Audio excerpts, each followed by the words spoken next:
겠습니다. 서울의 현재 기온은 24.4도, 습도는 66%입니다. 아나운서 박노원이었습니다. KBS 제1라디오 4시 경제뉴스를 마칩니다. 4시 10분입니다. KBS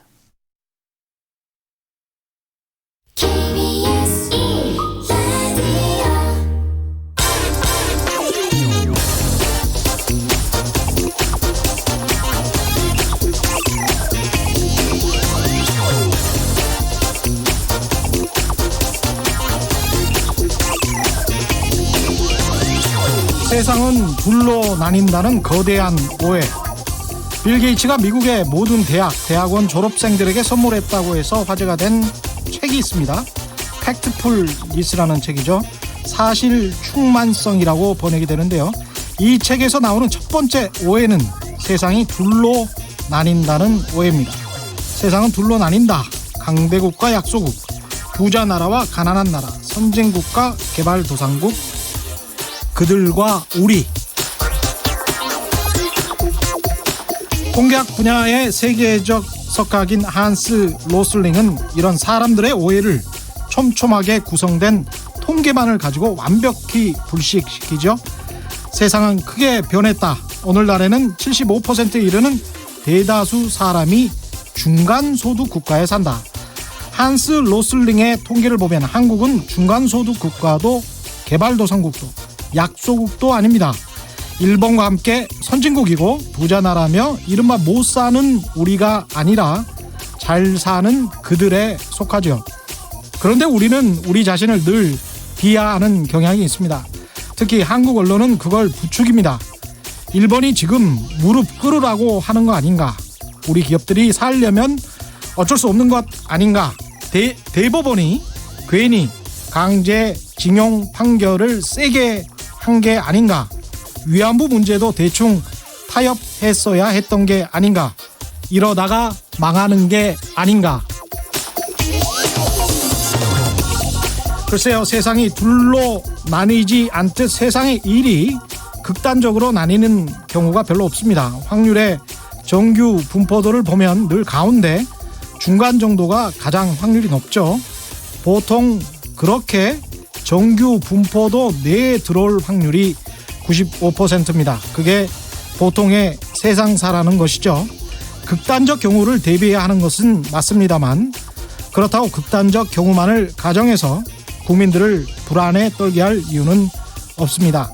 누구도 미래에 벌어질 일을 예측할 수 없다면 현실에 최선을 다하는 수밖에 없겠죠. 그러면서 마음속으로는 슬며시 정규 분포도를 한번 떠올려 보세요. 늘 가운데로 수렴합니다. 세상사 그럴 겁니다. 너무 걱정하지 맙시다. 곧 주말입니다. 오늘도 화이팅! 세상에 이익이 되는 방송 최경영의 경제쇼 출발합니다.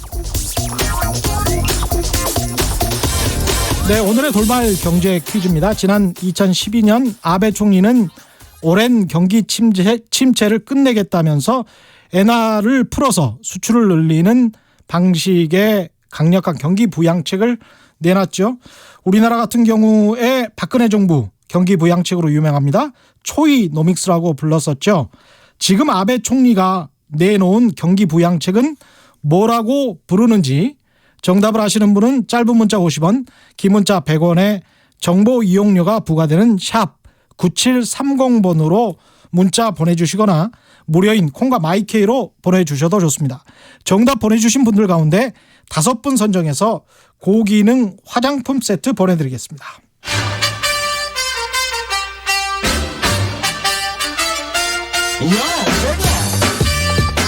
최경영이 원하는 건 오직 정의. 경제 정의를 향해 여러 걸음 깊이 들어갑니다. 최경영의 경제쇼. 네, 어려운 경제 이야기도 귀에 쏙쏙 재밌게 풀어주는 홍춘욱 박사의 경제 이야기 시간입니다. 홍춘욱 이코노미스트 스튜디오에 나오셨습니다. 안녕하십니까? 네, 안녕하세요. 예, 그리고 월요일에 주식 이야기를 더욱 흥미롭게 해주셨던 분이어서 다시 한번 모셨습니다. 크서방. 예, 안녕하세요. 예, 크리스 존슨 씨 나오셨습니다. 안녕하세요. 네, 뭐 일주일 만에 2번이나 예. 저를 불러주셔가지고 대단히 뭐 감기무량입니다. 그래요? 정말 감사하고요. 아내분 뭐라고 그러시던가요? SNS에서 그때 질문 많으셨는데. 아직도 질문이 많아요. 질문이 네. 오늘도 특히 부동산 전문가 나오신다고 해가지고 폭발 주문 저한테 계속 오고 있어요. 여러 전문가세요, 사실은 경제 전문가시기 때문에. 네. 그럼 오늘 사실 다른 이야기를 해주시기로 했는데. 그러니까요. 예. 부동산 이야기 먼저 할까요, 그러면? 그거 제가 이렇게 한 가지만. 결정할 바가 아니지만 예. 부동산 얘기 예. 길어질 수도 있어요. 예, 크서방을 위해서 짧게. 잠깐요. 짧게 하고. 좋습니다. 예. 그럼 좋죠. 요즘 저 분양가 상한제 이야기 나왔잖아요. 네, 예. 이 분양가 상한제를 일단 뉘앙스만 주고 거의 할 것 같은 그런 분위기인데 정부가 일단 할 것 같은지 민간 택지에 대한 분양가 상한제 네. 그리고 하면 어떤 효과가 나타날 것 같은지 말씀을 좀 해주시겠습니까? 예, 가능성은 높다. 가능성 높다. 예. 할 것 일단, 같다. 군불 정도는 아닌 것 같습니다. 가능성이 높아져 있다라고 보여지고요. 예. 두 번째 하게 되면 예. 일단 이 재건축이나 재개발을 추진하고 있었던 민간 분양 택지 쪽의 예. 수익성이 악화됩니다. 그렇겠죠. 예, 그래서 잠재적인 재건축 아파트들, 그러니까 본격적으로 지금 재건축 재개발을 추진하고 있거나 추진 중에 있었던 지역들 입장에서는 타격을 받을 가능성이 높다. 이렇게 보실 수 있고요. 그래서 최근 부동산 가격이 최근 들어서서 3주 연속 또는 뭐 기관 따라 다르지만 2주 연속 상승세로 돌아서면서 상승세를 주도하는 게 재건축 단지들이 주도를 해왔는데 예. 여기 기세를 꺾어 놓을 수 있는 효과는 기대할 수 있다. 그러나 장기적으로 볼 때 예. 주택 공급 자체를 감소시키는 결과를 가져오고요. 예. 더 나가서 주택 시장이라는 것도 결국은 시장입니다. 예. 시장이라는 것은 가격이 오르면 수요가 둔화되고, 예. 그죠? 가격이 내리면 수요가 늘어나는 그런 거 아니겠습니까? 그죠? 그렇죠. 원래는 가격 그런 거죠. 변수에 예. 의해서 예. 이 시장이 조정을 해야 되는데 예. 그 조정에 대해서 위에 정부가 어떻게 보면 주택 가격은 이거 이상 오르면 안 돼. 라면서 이 위에다가 딱 덮개를 씌워버리는. 인위적으로 통제를 예, 했다. 그렇게 되면 예. 이 시장 자체가 왜곡되는 일들도 벌어질 수 있다. 음. 이런 점들은 부정적인 부분들도 감안을 해서 봐야 될 것 같습니다. 감안을 해서 봐야 된다. 주택 공급이 감소할 수밖에 없다라는 것은 그러니까 결국 재건축 조합이 특히 서울 지역의 수익성이 악화되는 재건축 조합들이 신축 주택을 짓는 것을 포기하게 된다. 포기하거나 뭐 리뉴얼로 갈 수도 있고 리모델링으로. 그냥, 리모델링으로 갈 수도 있고 또 그냥 이대로 갑시다 라면서 뉴타운 같은 경우는 해제 쪽으로도 갈 수 있는 가능성들이 생기겠죠. 예. 그렇기 때문에 이렇게 사업의 수익성이 악화된다는 게 가장 큰 문제고요. 예. 사업의 수익성이 악화되는 경우에는 아무래도 새로운 신축의 어떤 공급이 감소하는 그렇겠네요. 효과를 가져올 수도 있지 않냐 이렇게 볼 수 있는 겁니다. 재건축을 하게 되면은 뭐 가령 10,000세대면 뭐 한 4,000세대 정도는 신규 분양을 하게 되는데 그렇습니다. 일반 분양을 해야 되는데 예. 리모델링으로 일반 가게 되면 1:1 그럴 수도 있고 뭐 예. 이제 리모델링 여건 따라 좀 다를 수도 있겠습니다만 저도 공급 물량 자체가 확 주는 건 분명한 사실이겠죠. 그러네요. 그렇게 되면 잘못하면은 장기적으로 봤을 때는 주택 공급 감소로 해서 가격이 오히려 앙등할 수 있다. 이런 전망. 뭐 당장이야 재건축 단지들의 기세를 꺾어 놓는 데는 도움 된다. 그러나 당장은 도움이 된다. 예, 그러나 좀 중장기적으로 보면 시장 기능을 약화시키는 그런 부분도 있다라고 볼 수 있겠습니다. 그래서 주택 공급에 관한 것들 특히 이제 조금 그 과열될 수 있는 항상 과열될 수 있는 서울 중심 지역 같은 것들은 또 다른 어떤 대책이 필요하다 이런 말씀이신 것 같습니다. 그렇게 나올 수도 있다라는 거죠. 그렇게 나올 수도 있다. 네. 예. 그러니까 추가 대책이 또 나올 수도 있다. 저는 그렇게 보고 혹시 있습니다. 궁금하신 거 있으세요? 부동산에 관해서? 하나 있긴 있는데 예. 시간이 될지 모르겠네요. 아, 괜찮아요. 예. 예, 말씀하세요. 빨리 물어볼게요. 예. 사실 저희도 집 하나 샀어요. 아, 사셨어요? 네, 하나 샀는데요. 예. 조그만 집을 샀는데요. 예. 지금은 주택이고요. 예. 근데 단독주택? 예, 네, 단독주택. 근데 재개발해가지고 큰 아파트 될 예정인데 3,000세대 네. 아파트 될 예정인데요. 축하드립니다. 아, 고맙습니다. 네. 제가 뭐 열심히 해서 산 게 아니고 예. 다 함께 가족끼리 함께 해서 산 건데 예. 아, 좋은 일이죠. 예. 아무튼 2024년 완공인데 예. 지금도 계속 연기되고 아직 관리 처분 인가도 안 나고 그래서 저희가 집 때문에 지금 무주택자가 아니다 보니 분양권도 놓지 못하고 그래서 혹시 그 집을 팔고 무주택자가 되는 게 빠른지 잠깐만요. 그냥 관리 처분 인가가 안 났고 지금 재건축입니까? 재개발입니까? 지금은 그 차이점 저도 그 자세히 모르겠습니다만 예. 하지만 관리 처분 인가가 안 났다. 예. 아직도 그 아파트 짓지도 못하고 뭐 이것저것 그 문제가 많다 보니까 저 청취자를 대신해서 한번 예.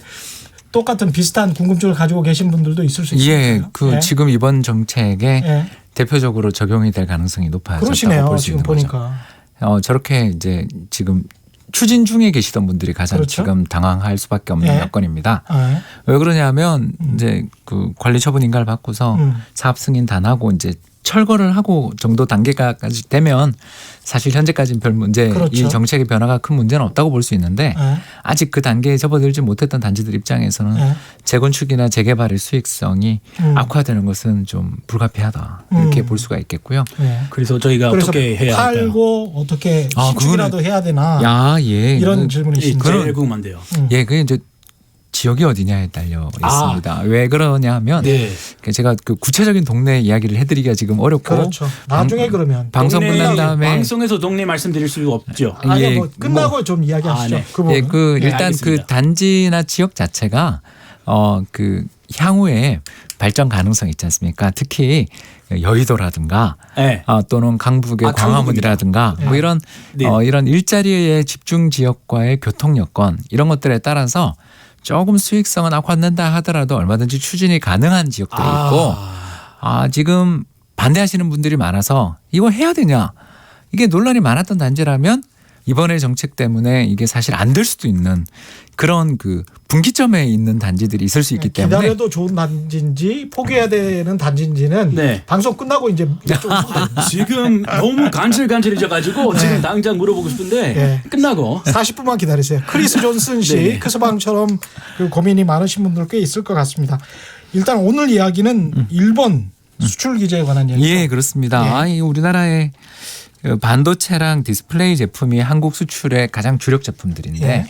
이 주력 제품의 핵심 품목들에 대해서 일본이 세 가지 품목에 대해서 사실상 수출 제한 조치라고 볼 수 있는 아무튼 앞으로는 수출에 있어서 이제 심사도 받고 허가도 신청해야 되는 등 절차가 까다로워지거나 심지어 일본 정부가 이 심사 과정에서 불허하면 중단될 수도 있는 이런 불확실성에 노출됐다라는 것 때문에 예. 많은 분들이 지금 걱정하고 있는 것 같은데요. 일단 이 배경에 대해서는 뭐 정치적인 목적이다 이렇게 설명하신 분들도 굉장히 많은데요.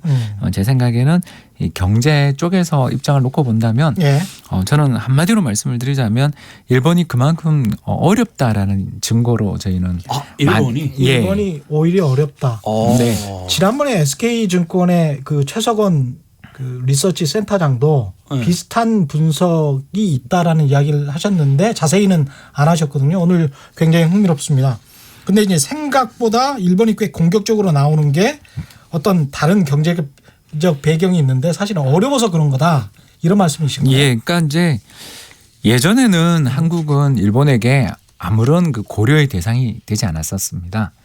그렇죠. 예. 그냥 뭐 오히려 1965년 한일 국교 정상화 이후의 흐름들만 놓고 본다면 예. 한국을 저가 제품의 생산 기지로 활용하려고 했고 예. 또 그 과정에서 많은 어떤 원조나 뭐 이런 것들도 있었잖아요. 예. 그런데 이제 이 문제들이 1980년대에서 2000년대 사이 20년 사이에 이제 사실 어떻게 본다면 일본이 한국을 내려다보던 상황에서 이 한국이 아주 위협적인 경쟁자로 부각되고 심지어는 이러다가는 정말 일본 기업들 다 망하는 거 아니냐에 대한 공포를 느끼는 목소리들이 높아지게 된 것. 여기에 트럼프 대통령이 미국과 중국 간의 현재 최근의 관세 부과 이런 문제에서 보는 것처럼 어떤 그 미국이라는 거대 패권 국가 밑에 있는 국가들끼리는 친하게 지냈던 과거의 흐름들이 예. 이제는 실리를 따라 다들 이합집산 흩어져서 예, 지금 당장 이익이 더 중요하다라고 움직이는 세상이 출현했다라는 게 가장 큰 이유가 되겠죠. 그러나 트럼프 대통령 이야기는 우리가 많이 했으니까 네. 위협적인 경쟁자 이야기를 제가 조금만 하자면 예. 세계 시장에서 일본이 1986년 플라자 합의 바로 직후죠. 얼마냐면 9% 정도까지 세계 시장 점유율을 가지고 있었습니다. 이야, 대단합니다. 예, 예. 그러니까 인구 1억 2천만 나라가 예. 전 세계 시장 점유율 9%를 갖고 있었죠. 9%. 근데 이게 많은 정도죠. 예. 예, 근데 2013년 아베 집권 예. 직전에 그때 얼마까지 떨어지냐면 3.5%까지 떨어집니다. 3분의 1 밖에. 예, 이게 기업들이 완전히 경쟁력을 잃어버렸다라는 걸 예. 한눈에 아실 수 있죠. 반대로 한국은 1986년 아까 이야기했던 일본이 9%일 때 1.5%였습니다. 1.5%. 예, 6분의 1이었죠. 예. 근데 최근에 얼마냐면 3% 정도. 그러니까 거의 다 따라왔네요. 근데 이제 만약 이대로 가면 5년에서 10년 사이에 한국 일본 역전 가능성을 점치시는 분들도 있습니다. 그러네요. 그리고 가장 대표적인 게 바로 낸드 플래시. 그러니까 전원이 예. 끊기더라도 데이터가 살아있는 그렇죠. 그런 그 아주 특수한 예. 고가의 제품이 바로 낸드 플래시 예. 메모리라고 하잖아요. 영화 같은데요. 예, 그 카메라나 이런데 저장하고 막 그러는 용도로 많이들 쓰이고 예. 그렇습니다. 예, 들어보셨을 겁니다. 그리고 SSD라고 해서 예. 속도가 굉장히 빠른 노트북, 랩탑 컴퓨터 그렇죠. 쓸 때 이게 네네. 들어가 있냐에 따라서 고가냐 아니냐가 차이가 날 정도로 중요한 부품인데 이게 2010년 그러니까 불과 9년 전에만 하더라도 이 도시바라는 일본의 기업이 세계 시장 점유율 34%. 그때 삼성전자 39%. 예. 근데 비슷했죠. 근데 올해 1분기 지금 얼마가 됐냐? 이렇게 살펴보면 20%에 간당간당한 상황입니다. 도시바가? 예. 와. 그 사이에 이제 웨스팅하우스를 비롯한 여러 가지 회사들을 인수했다가 잘 안 되면서 예. 굉장히 어려움을 겪으면서 지금 지금 뭐 한국이 압도적으로 지금 뭐 삼성전자 여전히 30% 되니까 네. 물론 이제 뭐 삼성전자에게만 또는 SK 하이닉스한테만 이제 점유율을 잃었다고 볼 수는 없고 그렇죠. 미국의 마이크론을 비롯한 다른 경쟁자들에게 그냥 맹렬하게 추격을 당하면서 예전에는 압도적인 1위 자리에서 또는 2위로 밀리다가 이제는 잘못하다간 이 2위 자리도 내놓게 돼 있는 상황으로 가고 그러네요. 있는데 예. 이런 산업들이 사실 굉장히 많지 않습니까? 많죠. 예, 디스플레이가 가장 대표적이에요. 예. 텔레비전 쪽에서 소니를 비롯한 또는 파나소닉을 비롯한 일본 기업들이 그 브라비아 그렇죠. 브랜드 기억 안 나십니까? 이게 예, 맞습니다. 예, 일종의 예. 가진 자의 상징이었던 시절이 있었는데 이거 다 그리고 저기 또 유일하게 하나 있었던 디램 메모리 그 컴퓨터의 핵심 부품이잖아요. 예. 디램 메모리 같은 경우에도 엘피다라는 회사가 결국은 지금 미국 마이크론에게 예. M&A 당하는. 일본 LP다가. 예. 그리고 예. 또 디스플레이 회사 중에서 굉장히 경쟁이 컸던 샤프라는 회사가 있었었는데 맞습니다. 그 회사는 지금 대만에 또 M&A 된. 맞습니다. 자, 이런 식으로 일본 기업들이 줄줄이 이 성과가 약화되거나 경쟁력들을 잃어가는 과정에서 아베 정부가 수립된 다음에 환율을 떨어뜨리고 예. 그렇죠. 그러니까 자신의 통화 가치를 떨어뜨리고 예. 돈을 푸는 등 이른바 오늘 이제 문제의 출제가 됐던 그런 정책들을 펼치는 슬쩍 말씀하셔도 예, 돼요. 아베노믹스를 하는 과정에서 예. 점유율의 하락은 스탑했습니다. 예. 그러나 경쟁력을 회복했다고 말하기에는 아직 어려운 이런 여건에서 이 과정들을 이해하실 수가 있는 면이 상당히 존재한다라는 겁니다. 그러네요. 이 생각을 해보니까 네. 크서방 미국에 계실 때 네네. 어땠습니까? 그 일본산 가전 제품이 네. 그 베스트바이라고 왜 대형 그 가전 마트 같은 게 있잖아요. 그렇죠. 미국에. 예. 네. 거기에 앞에 제가 미국에 있었을 때는 일본산 가전 제품이 앞에 없고 삼성 제품이 앞에 있었거든요. 네. 지금 그 크서방 사실 때는 어땠어요? 저는 산지 조금 돼가지고 예. 언제 있었죠? 저는 그 2010년도까지 2010년도. 살다가 예. 여기 왔는데 예. 어릴 때는 말씀하신 것처럼 일본 제품 소니가 앞에 있었죠. 소니 앞에 있었고 예. 우리 한국 제품 있는지도 몰랐어요. 뭐 LG, 삼성 들어본 적도 없었고 예. 저는 개인적으로 예. 네, 아마 엄마 아빠도 그랬을 것 같고 예, 예. 이제는 삼성이 앞에 왔는데 예. 최근에 제가 2달 전에 미국에 갔다 왔어요. 예. 그냥 친구 집들이 갔는데 집들이 안에 그 세탁기 건조기 세트 있지 않습니까? 그 세트 있는데 거기 LG 크게 써 있는 거예요. 예. 그래서 우리나라 저기 제품인데 저기 한국 건데 코리아 건데 예. 얘기했는데 이거 코리아 거였어요. 이거 내가 일본 건 줄 알았는데 아직도 이거 그렇죠. 한국 거 쓰고 있는데 일본 건 줄 알고 있는 사람들이 많더라고요. 예, 그런 분들 많더라고요. 네. 그러니까 삼성이나 LG를 그냥 고가 제품은 일본 것 이렇게 생각하시는 분들이 꽤 많더라고요. 한국이 네. 이제 전자 제품 봤을 때는 훨씬 많고 훨씬 잘 팔리는데 예. 아직도 그거 한국에 있을 건지 예. 우리 인식이 조금 부족하다 보니까 예. 그런 거 있더라고요. 굳이 뭐 한국 게 아니라도 삼성, LG가 잘 팔리면 좋죠. 돈만 보면 되니까. 네. 그거 중요한 거죠. 맞습니다. 근데 일본 가전 제품이랄지 디스플레이 뭐 아까 말씀하시는 거 들어보니까 심각했네요. 낸드 플래시, SSD 이렇게 일본이 이런 분야에서 무너지게 된 이유가 있습니까? 네, 돈을 이상한 데 썼습니다. 이상한 데 썼어요. 네, 바로 이제 이게 문제인데요. 1985년 이제 플라자 합의에 대해서는 몇 차례 말씀드린 바 있었지만 네. 달러화의 가치를 떨어뜨리는 반면 엔화의 가치를 올리는 그런 정부 정책에 이 또 미국에 대해서 일본이 그때는 또 동조했잖아요. 예. 그러면서 1달러에 대한 엔화 환율이 250엔 정도에서 거래되던 게 그게 2년 만에 120엔까지 떨어진. 그 환율이 반으로. 그러니까 지금 우리나라 환율이 1,200원 근처에 있는데 이게 600원 됐다고 생각하시면 됩니다. 어머나. 예. 예, 그 엄청나게 충격을 받으니까 수출에 대해서 기업들이 의욕을 잃었죠. 예. 그러면서 이제 정부가 정책 금리를 얼마까지 내려주냐면 2.5%까지 금리를 인하해 줍니다. 그 전에 5%대 있었던 거예요. 예. 그러니까 반을 인하해 준 거예요. 그러니까 사람들이 이제 대출받기가 너무너무 쉬워졌죠. 예. 자, 그런데 이 문제가 일본 기업들이 그때 뭘 했냐 하면 전부 부동산 사러 갔다라는 겁니다. 전부 부동산 사러 갔다. 예, 그래서 이야.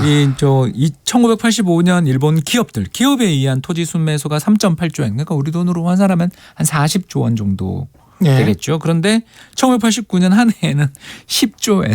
10조 엔. 순매수만 10조 엔. 그러니까 우리 돈 100조 원.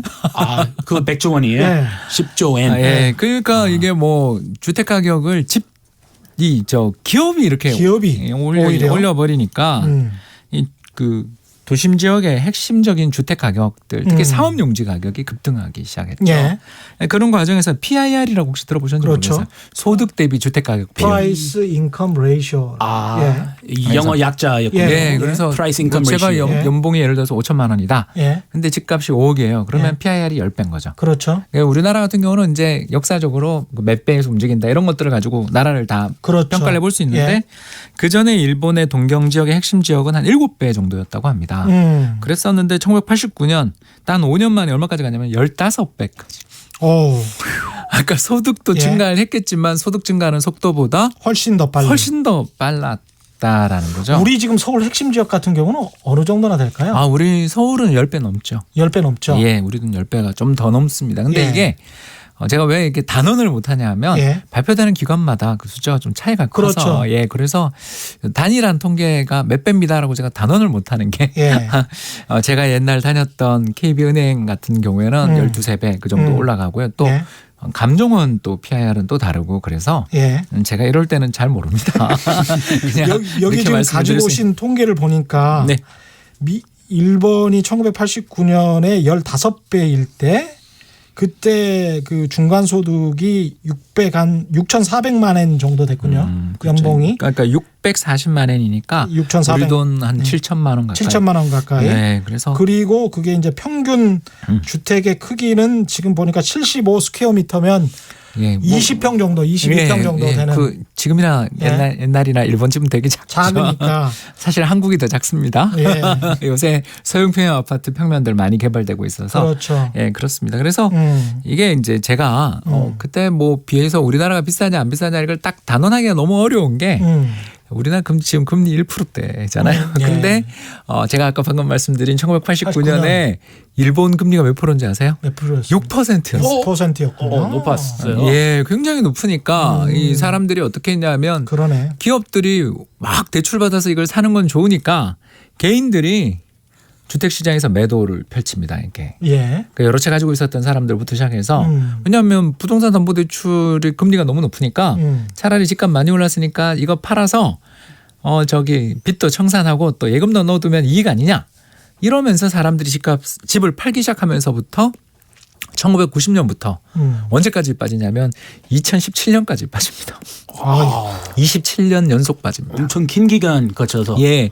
그러면서 이 전체 그 일본의 자산 가치가 얼마가 그 허공으로 날아가 버렸냐면 아까 제가 네. 이제 허공으로 날렸다 이런 이야기 했잖아요. 네. 1,500조 엔. 1,500조 엔. 1,500조 엔이면 어마어마한. 1경 5천조. 예, 그렇죠. 그러니까 1년에 일본 1경 그때 5천조 당시 원. 그때 1년에 그 일본 GDP가 400조 엔대였으니까 예. 3년에서 4년 정도의 GDP를 날린. 그러니까 이게 기업들이 망가질 수밖에 없는 거죠. 그러네요. 예, 더 문제가 뭐냐면 이제 토지는 기업들이 망가졌고요. 대기업인데. 예, 대기업들도 뭐 대출 받아서 사옥 올리고 그래요? 상가를 사고 집을 샀던 거가 집값이 특히 동경 지역의 핵심 지역이었던 상업용지 가격 같은 경우는 고점 대비 90% 빠졌거든요. 어머나. 그러니까 미국에서 그 네. 서브프라임 모기지론 사태 그 직전에 막 사람들이 네. 너도나도 집 사서 막 주택 가격 올랐던 그런 상황이네요. 지금. 큰 거품이 돼가지고. 예, 네. 큰 거품에서 이제 그래도 미국 모기지 위기 때는 서브프라임 모기지 위기 때는 미국 중앙은행이 금리를 막 인하해서 어떻게든 살려주려고 그랬는데 나라가 뭐 튼튼하니까. 예, 근데 일본은 그걸 금리를 인하를 안 해요. 92년까지. 그러니까 뭐 여러 가지 문제가 다 겹친 거죠. 그러니까 정책 실패도 특히 크네요. 그 일본 은행들이 큰일 난 게 이제 그 좀 이해가 잘 안 되실 텐데 그 전체 상장돼 있는 주식에 약 25% 이상을 일본 은행들이 가지고 있었어요. 그러니까 그 상호 보유 시스템이라고 들어보셨는지 모르겠습니다. 주식 상호 보유 시스템이라고 해가지고 못 들어봤습니다. 예, 처음 들으셨죠? 이게 네. 이제 일본이랑 독일이 이런 계열이라고 합니다. 메인뱅크 시스템이라고 하죠. 주거래은행 제도. 그러니까 메인뱅크 시스템이 더 직관적이네요. 메인 베이킹 시스템. 네, 그래서 어떤 기업 집단과 한 은행이 긴밀한 협조 관계를 맺으면서 서로의 주식을 상호 보유합니다.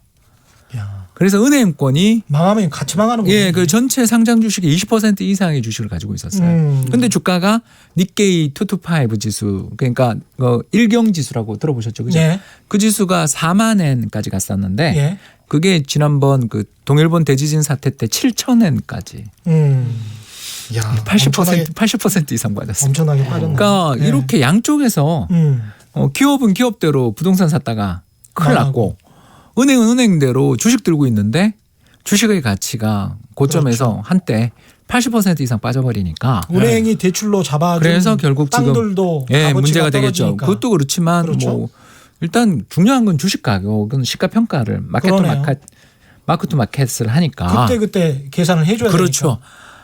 큰일 났죠. 그렇게 해서 일본은행이 그때 13개의 시중은행이 있었는데 지금 3개 남았잖아요. 그러니까 악순환에 악순환이 막 벌어지는 겁니다. 은행 망하기 전에 건전화해야 되니까 대출 회수하려고 그러고 대출을 했던 기업들 입장에서는 아니 우리 주거래은행 메인뱅크인데 당신 나한테 이럴 수가 있어요. 그러면서 매달리고 뭐 이러는 과정에서 이제 어떤 일들이 벌어졌겠어요. 두 가지가 있었겠죠. 하나는 도요타 자동차처럼 경쟁력이 뛰어난 회사들 같은 경우에는 내핍해서 버티는 거죠. 경쟁력을 강화하자, 기술을 강화하자, 힘들어도 우리 버텨보자. 네. 신차 개발해서 우리 잘 팔면 돼. 네. 이렇게 하지만 상당수 기업들은 회계 부정을 저지르게 됩니다. 상당수 기업들이 예. 예, 그 뭐 너무나 많은 사건이 있어서 그랬죠. 일일이 말하기도 어려울 예. 정도로 많은데요. 뭐 예. 대표적인 게 올림푸스, 아까 이야기했던 도시바, 그렇죠. 뭐 후지필름 등등 이름만 대면 다 알 수 있는 그 수많은 유명 일본 기업들이 회계 투명성 부분에서는 세계에서 선진국 중에 하위권으로 처지는 그렇습니다. 일들이 예. 끊임없이 벌어졌습니다. 예. 왜 그러냐? 이유는 딱 하나예요. 자신이 가지고 있는 자산의 가치가 휴지 조각이 돼 있거나 큰 손실을 기록했다라는 걸 남에게 알리는 순간 대출 회수가 들어오면서 큰일 날 테니까 어떻게든 화장을 하고 예. 살려보자라고 발버둥을 치는 거죠. 시간을 벌어보자라고 예, 그런데 생각했던 이제 거네요. 뭐 잘 안 됐죠. 그게 잘 안 되니까 일본 투자자들 입장에서 일본 기업들에 대한 신뢰가 또 약화되겠죠. 해외 투자자도 이 마찬가지고. 회사 왜 투자해 네. 우리가? 네. 네, 그러면서 이제 뭐 와타나베 부인 혹시 이런 이야기 들어보셨죠? 와타나베 부인. 왔다 갔다 매부인. 이것도 뭐 금치초문인데요. 예, 그 예. 해외 투자가 붐을 이루게 됩니다. 예. 한마디로 말해서 개개인들이요. 일본 주식이나 부동산 투자를 안 하고요. 해외 채권이나 주식에 네. 집중적으로 투자를 하는 예. 와타나베라고 일본의 네. 대표적인 성씨를 따라서 아하. 와타나베 부인. 한국은 뭐 김씨 있듯이. 그렇죠. 그렇습니다. 아 그렇군요. 예. 예. 재밌네요. 여기 아주 재밌죠. 지금은 뭐 우리 미국 사람 인식으로 지금은 일본 그렇게 망했다 못 살고 있다 이런 생각 안 하거든요. 지금은 많이 회복됐나 봐요. 많이 회복됐죠. 아베노믹스 이후에 7년째 지금 접어들면서 예. 고용시장, 노동시장은 회복이 돼서 최근에 졸업하고 있는 대학생들 같은 경우에는 한 사람당 2-3군데 이상 이미 합격이 된 상황에서 어디를 갈까 고민할 정도로 그렇군요. 밀레니얼 세대들 중에서 일본 밀레니얼 세대들이 제일 지금은 잘 나간다 이렇게 볼 수 있는데 근데도 흥미로운 것은 임금이 안 올라요. 흥미로운 것은 임금이 안 오르다. 예, 그렇게 고용이 좋은데도 불구하고 1990년에 비해 지금 임금이 거의 오르지 않았다. 인플레이션도 거의 없으니까. 없죠. 예. 그러니까 이 디플레이션 상황이 펼쳐지니까 임금을 올려주지 않는 상황이 벌어지는 올릴 거죠. 필요가 없겠네요. 예, 그러니까 이제 경제 전체의 문제가 분명히 좋아지긴 좋아졌는데 왜냐하면 환율도 조정하고 돈도 풀어서 노동시장을 해결했는데 정작 앞으로 미래가 이렇게 돈을 쏟아부으며 특히 일본 중앙은행이 전체 상장돼 있는 주식의 10% 이상을 들고 있거든요. 예. 그 들어보셨어요? 그 이 아베노믹스의 특징 중에 하나가 상장 지수 펀드 ETF라고 들어보셨죠? 예. 예. 예, 그거를 일본 중앙은행이 매입해요. 주식 가격을 올리기 위해서 중앙은행이 주식을 사주는 일까지 벌일 정도로 일본은 언론도 그렇고 중앙은행도 그렇고 거의 독립성이라고는 찾아보기 힘들 그러니까 이제 그 상황이군요. 1990년대 초에 예. 일본 중앙은행이 독립성이 강화되고 있던 시점에 예. 아까 말씀드린 것처럼 버블 붕괴 이후에 경기를 살리는 데 실패하면서 예. 경기 부진, 장기 불황에 대한 책임을 대장성 이미 이름 바뀌어서 지금 이제 재무상으로 바뀌었지만 거기와 일본 중앙은행이 일종의 정치적인 표적이 됐죠.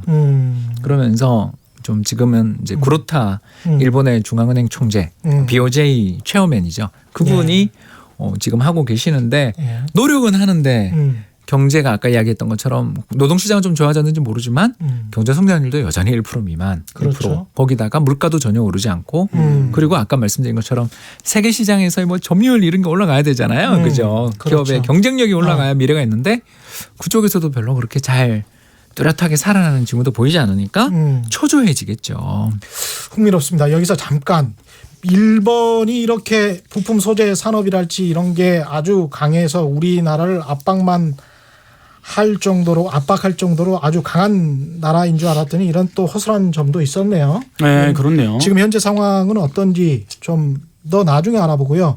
돌발 경제 퀴즈 한 번 더 보내드리겠습니다. 이미 답이 몇 번 나와서 아주 맞추기가 쉬우실 것 같습니다. 지난 2012년 아베 총리가 오랜 경기 침체를 끝내겠다며 엔화를 마구 풀어서 수출을 늘리는 방식의 강력한 경기 부양책을 내놨는데요. 이 정책의 이름은 뭐라고 하는지요? 아베 총리의 이름을 따온 것이죠. 정답을 아시는 분은 짧은 문자 50원, 긴 문자 100원에 정보 이용료가 부과되는 샵 9730번으로 문자 보내주시거나 무료인 콩과 마이케이로 보내주셔도 좋습니다. 정답 보내주신 분들 가운데 5분 선정해서 고기능 화장품 세트 보내드리겠습니다.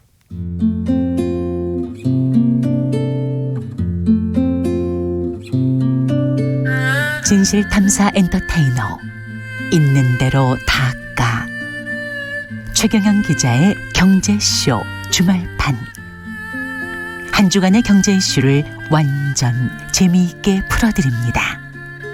7월 13일 토요일에 찾아갈게요. 기다려요. 자, 지금 우리로서는 걱정되는 거는 우리나라가 일본의 길을 따라갈 가능성도 있다. 이런 지적들이 나오고 있고 게다가 일본은 부품 소재 산업이나 이런 거는 굉장히 발달해 있고 다품종 소량 생산 체제 작지만 강한 기업들은 우리보다 훨씬 강한 상황에서 만약에 일본의 이런 나쁜 안 좋은 점들을 따라가면 우리로서는 굉장히 회복하기 힘든데 이건 어떻게 보십니까? 네, 그 걱정하시는 분들의 마음은 이해가 됩니다. 예. 근데 이제 다만 일본과 한국의 경제 구조의 차이가 너무 크다라는 것은 잊지 말아야 된다라고 생각합니다. 예. 전체 GDP에서 차지하는 수출 비중을 살펴보면 일본은 전체 GDP 국내 총생산에서 차지하는 수출 비중이 2017년에 17.7%에 불과합니다. 그러니까 그 전에는 10% 초반이었어요. 그러니까 다시 말해서 경제 전체의 성장에서 수출이 차지하는 비중은 10%대다라는 겁니다. 되게 굉장히 적은 낮죠. 엄청 적네요. 예, 정말 적은 거죠. 한국은 엄청 한국에 크고. 비해서. 예. 네, 그러니까 미국도 그 정도밖에 안 되거든요. 미국도 그렇죠. 어마어마한 내수 국가잖아요. 예. 네. 왜냐하면 미국 내에서 생산된 걸로 사실 자급자족이 다 되는 나라잖아요. 네. 그런데 비해서 일본은 수입에 많이 의존해야 되는데도 불구하고 내수 시장이 워낙 크다 보니까 1억 총중류 사회라고 저희들이 불렀는데 그게 뭐냐면 인구 1억 2,800만인데 예. 그중에서 중산층이 1억이다 라고 미들 인컴 클래스라고 부르는 사람들이 전체 인구의 한 80%가 예. 중류다. 중산층이다. 대부분이 다 중산층이니까 예, 그렇게 자기들이 평등한 사회를 만들어놨다라고 생각을 하니까 거대한 내수 시장. 거대한 내수 시장을 믿고 일본 기업들이 내수 시장에서 좀 어떻게 봐도 먹고 살 수 있는 승부를 봐도 되는 사회였다라면 한국은 옛날에 되게 못 살다가 이제 좀 내수 시장이 커졌을 뿐이고 전체 우리나라 GDP에서 1980년에 이미 30%까지 수출 비중이 올라가고요. 예. 외환위기 직후에는 40%, 최근에는 50% 정도입니다. 그래서 세계적 50%. 예, 그래서 세계적으로 보면 한국만큼 수출 비중이 높은 나라는 싱가포르나 홍콩 같은 일부 그 중개 무역하는 도시 국가들 제외하고 보면은 뭐 네덜란드부터 시작해서 몇 나라 없습니다. 그러네요. 대부분 수출로 먹고 살고 있군요. 예, 그러다 보니까 한국은 이 좀 절박함이 달라요. 지금 일본의 저런 세계 품목 예. 아주 몇 개 안 되잖아요. 세계 그렇죠. 품목에 대한 일본의 보복이랄까 아니면 절차를 공격이랄까. 까다롭게 예. 만드는 아무튼 현재까지 보면 수출 절차를 되게 까다롭게 만드는 수출 정책을 쓴 통제라고 할 수 있죠. 예, 그것만으로도 우리가 이렇게 크게 놀랄 정도로 한국 사람들은 위기의식을 굉장히 많이 가지고 있고 수출이 잘 안 되면 경제에 큰일 난다라는 걸 네. 알고 있고 기업들 입장에서 내수 시장에서 승부를 보겠다는 그런 기업도 물론 많지만 해외 시장에 나가서 수출기를 개척하겠다라는 거가 유일한 활로다. 이렇게 생각하는 문화가 완전 다릅니다. 그러다 보니까 일본은 어떻게 보면 내수 시장에 머물러 있는 그래서 저희들이 좋게 보면 1억 총중류 나쁘게 이야기하면 일본을 갈라파고스라고 부르거든요. 갈라파고스. 그것도 생소한 단어인데요. 찰스 다윈의 갈라파고스 군도. 예. 이제 알아듣겠어요. 완전히 동떨어져서 예. 자기들만 이상한 생명체가 등장했던 갈라파고스 군도처럼 네. 일본 경제가 아주 특이하다는 거죠. 그게 가장 대표적인 게 스마트폰 산업이었어요. 네. 그 일본 특유의 문화들, 일본 특유의 어떤 그런 그 고객들의 기호에 맞춘 네. 그런 제품들을 대거 생산했던 기업들이 예를 들어서 히다치라든가 파나소닉이라든가 소니 같은 기업들이 한때 세계 시장 점유율 다 10위권 이상에 있었죠. 예. 근데 지금 세계 시장 점유율 10위권 안에 어떤 기업들을 지금 스마트폰 산업에서 그러니까요. 찾을 수가 없잖아요.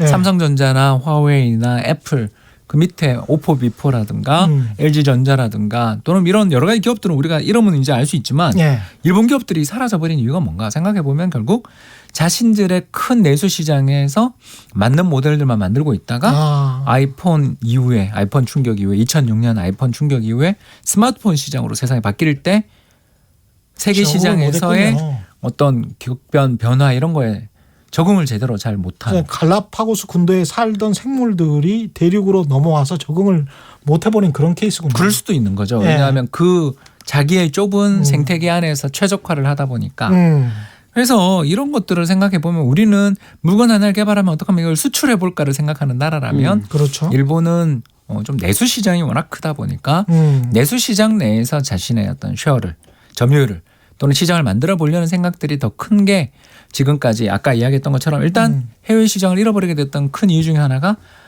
대출 받아서 부동산 샀다. 큰일 난 게 제일 컸고 예. 은행들이 또 주식 왕창 들고 있다가 주식 가격 폭락하는 바람에 큰 손실을 본 것. 그리고 마지막으로 아베노믹스 시작 이전까지만 하더라도 일본 정치권 당국들이 과단성 있는 어떤 적극적인 경기 부양을 못했던 것 이런 것들이 있었겠죠. 예. 근데 이제 여기에 더 나가 이런 장기 불황 속에서 진취성을 잃어버리고 해외 시장 개척하고 적극성을 가지고 나가기보다는 자기 시장 내에서 그렇게 안전하려는 움직임들까지 있었던 것들이 그러니까 왜냐하면 어려워지면 사람이 보수적으로 바뀌잖아요. 위축되잖아요.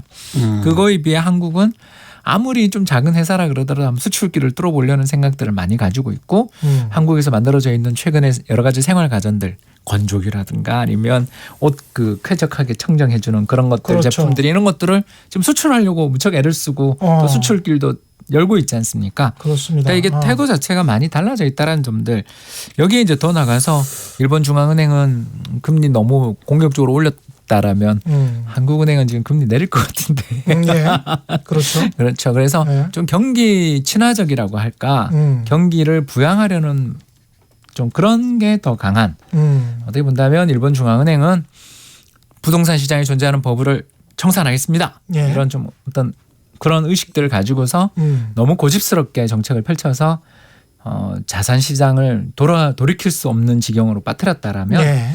반면 한국 정부나 한국 은행은 좀 경기 부양적인 태도들을 가지는 편이 아니냐 이런 것도 또 차이점이라고 할 수 있겠습니다. 굉장히 희망적이네요. 네. 듣다 보니까 우리나라가 한국이 일본처럼 안 될 가능성도 높겠습니다. 이제 뭐 지금까지 잘해왔다라는 거지. 예. 앞으로도 잘한다 이걸 이야기하는 건 아니죠. 그렇긴 하죠. 다만 예. 앞서 말씀드린 것처럼 제가 몇 차례 말씀드렸습니다만 물가도 안 오르고 경기도 안 좋을 때는 금리 딱딱 인하 좀 해주세요라는 말을 이렇게 미리 좀 깔고 그렇죠. 있다 이렇게 말씀드리고 싶네요. 미리미리 선제적으로 금리 인하를 해야 된다. 굉장히 우리도 어떻게 보면 이주열 총재도 그렇고 좀 보수적인, 특히 또 기획재정부도 그렇고 그 국가 채무에 관한 그 생각들이 굉장히 좀 보수적인 생각을 가지고 있는 관료들도 굉장히 많은 것 같습니다. 우리나라가. 네, 그건 뭐 또 다음 시간에. 제가 그 경제 보복에 대한 질문들이 엄청 많았는데 예. 오늘 많이 물어보지도 못하고 한번 물어보세요. 딴 거 몰라도 제가 예. 그 제품은 갤럭시 그 쓰고 있잖아요. 예. 개인한테 스마트폰. 예. 스마트폰. 예. 개인한테 이 경제 보복이 예. 혹시 좀 안 좋은 영향 미칠까요? 제가 갤럭시 뭐 못 살 수도 있겠는 그런 날이 올까요? 와. 예, 핵심 부품들은 대부분 우리나라나 주요 벤더들한테서 받고 있기 때문에 문제는 없습니다. 근데 이제 뭐 예를 들어서 에칭가스라든가 또는 리지스트 같은 이런 제품들은 일본에게서 우리나라가 전체 그 생산되는 물량의 한 90%를 수입하고 있는 예. 의존도가 높은 품목들이거든요. 그러면 이런 품목들이 수입이 딱 끊겨서 앞으로 영원히 우리가 수입 못한다라고 한다면 가지고 있는 재고만 가지고서 생산을 하고 나면 그다음 생산 차질이 생길 수 있겠죠. 그죠? 지금 재고가 많은가요? 아니요. 그렇게 많지 않습니다. 아, 그래요? 왜냐하면 요새 그 예전 IT 혁명, 정보통신 혁명 덕분에 기업들이 전부 총력을 다해서 노력을 하는 게 뭐냐면 재고 줄이는데 많은 애를 썼어요. 맞다. ERP, CRM이라는 예, 이런 맞습니다. 용어들 맞습니다. 들어보신 적 있죠. 예, 예. 그러니까 이게 지금 도구로 작용을 하고 있다고 볼 수 있어서 오히려 도구. 그렇죠. 예. 그러니까 경영을 효율적으로 하기 위해서 비용 절감을 위해서 적절한 재고만. 근데 이게 맞습니다. 사실 도요타 자동차에서 나온 맞습니다. Just in Time 예. 운동에서 시작된 것들이잖아요. 한 45일 재고치. 예, 그래서 예, 정확하게 아시는군요. 예. 자동차 생산조차 그밖에 재고를 안 가져가는데 매일매일 신속하게 바뀌고 조정을 해야 되는 IT 정보통신 제품에서 재고를 몇 달치, 몇 년치 가져갈 가능성은 좀 적지 않습니까? 그래서 그러네요. 부품의 수급이 잘 이루어지지 않을 경우에는 생산의 차질은 생길 수 있다. 두 번째, 근데 여기서 우리가 이야기할 수 있는 것은 2012년 중국과 일본의 분쟁 당시 히토류 보복 문제를 한번 생각해 볼 필요가 있다라는 겁니다. 예. 볼탄을 비롯한 여러 가지 콜탄 들어보셨죠? 그런 다양한 종류의 히토류, 굉장히 생산량이 적은 희소한 금속 제품들을 히토류라고 부르는데요. 이런 히토류를 중국이 일본에 수출 안 했던 거 기억이 한 7년 전 일입니다, 벌써. 예. 근데 지나고 생각해 보시면 일본이 그때 상당히 고통을 겪었지만 그 뒤 바로 1년 뒤에 아베노믹스 시작되고 난 다음 일본 경제 좋아졌다라는 뉴스만 있지 히토류 공급을 줄임으로써 일본 기업들이 어떻게 됐다는 이야기는 들어보신 적 없죠. 예. 전혀 없죠. 예, 그러니까 이 세 가지 품목에 비하면 히토류 공격이 훨씬 더 심각했을 텐데 예. 그 문제가 지금 지나고 보니까 그땐 그렇게 지나갔었네가 된 거죠. 왜 그런가? 예, 어떻게 왜 그렇겠습니까? 두 가지 아니겠어요. 첫 번째 중국에서 수입 못하면 다른 데서 수입할 수 있는 데를 열심히 찾는다. 대체 수입선, 대체 예. 수입선이라든가 또는 대체 공급선. 예. 우리나라에 있는 뭐 기업들한테 그죠? 예. 또 그 기술 가지고 있다라는 기업들이 있지 않습니까? 예. 그리고 두 번째가 기술을 바꾸는 게 얼마든지 가능하지 않습니까? 세상 일이라는 게 그렇지 않습니까? 그렇죠. 꼭 그 제품 그걸 써야 되는 기술만 있는 게 아니라 다른 대체 대용 또 다른 길들에 대해서는 이미 많은 투자들은 이루어져 있었는데 이 중에 비용이 제일 적게 드는 길이라서 일본에서 수입했던 거지 그것 말고 절대적으로 그 길밖에 없는 세상에 그런 일은 비용이 들어서 문제인 거지. 대체 화학 물질은 충분히 있을 수 있다. 아니 예. 그걸 개발하는데 시간이 걸릴 뿐이지. 그러니까 안타까운 거죠. 우리가 미국과 중국 간의 무역 분쟁 이런 것 때문에 우리 수출이 부진해가지고 걱정하고 있었는데 다행히 지금 미국과 중국 간의 G20 회담에서 잘 좀 타협까지는 아니지만 예. 좀 정상화돼서 이제 좀 수출 잘 되려나 하는 찰나에 예, 그렇죠. 부품 차질이 생긴 게 우리 기업들 입장에서 비용의 증가라든가 수출의 차질이 생기면서 수익성은 악화될 수 있다. 근데 이게 영원히 몇 년씩 하고 할 문제인가에 대해서는 품목별로 우리가 따져볼 필요가 있지 않냐. 이런 정도는 말씀을 드릴 수가 있겠습니다. 마지막으로 궁금한 거 있으세요? 일단 마지막으로 제가 예. 미국 사람이지 않습니까? 제가 미국 사람으로서 예. 우리도 아직 뭐 조금 좋아질 가능성이 있겠지만 예. 중국과 미국 우리 미중 무역 전쟁 중이잖아요. 예. 그래서 조금 잘 이기기 위해서 예. 물론 지기를 바라는 사람도 있겠지만 미국이 이기기 위해서 일본과 한국과 둘 다 친하게 지내야 되는데 예. 지금 서로 싸우고 막 있다 보니까 예. 걱정이 됩니다. 그래서 조금 상부상조 윈윈해서 예. 잘 됐으면 좋겠습니다. 예, 저도 예. 같은 마음입니다. 예전에는 참 그 서로 생산 부품을 이렇게 필수 부품을 서로 이렇게 상호 조달하는 거 보면 그래도 친하게 산업계에서는 지내는 측면이 있었는데 이번에 이렇게 사이가 나빠졌고 특히 이게 문제가 장기적으로 서로 나쁜 게 뭐냐 하면 언제든지 상대가 등을 돌릴 수 있다라는 경계감을 가지게 된 것만으로도 문제는 앞으로 생길 수 있기 때문에 잘 해결되기를 바라는 마음 간절합니다. 예, 자유무역의 원칙으로 돌아갔으면 좋겠습니다. 오늘 말씀 감사하고요. 지금까지 홍춘욱 이코노미스트와 크스방 크리스 존슨 씨와 함께했습니다. 고맙습니다. 고맙습니다. 네, 저는 KBS 최경영 기자였고요. 지금까지 세상에 이익이 되는 방송 최경영의 경제쇼였습니다.